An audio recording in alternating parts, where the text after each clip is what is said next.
Yes, my name is Paul Daudu, Senior Advocate of Nigeria. I'm one of the defense counsel to the three defendants, Abubakar Malami, SAN, and the two other, Abdulaziz Malami and Asabi Malami. Well, the court granted your clients 200 million naira in bail bonds and two shorties each, with one to provide deeds of title for landed property in Masoko and Itama.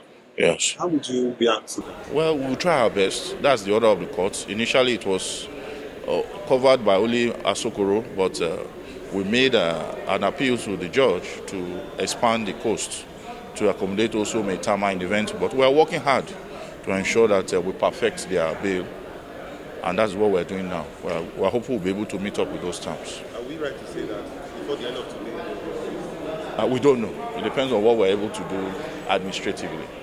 But we're trying our best, and our colleagues are already working on that process.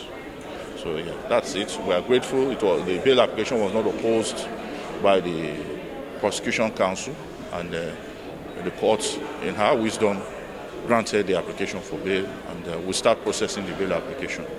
And we already have another bail granted to us in the sister case filed by the DSS, which we have also processed. So with this, hopefully, they will be released very soon.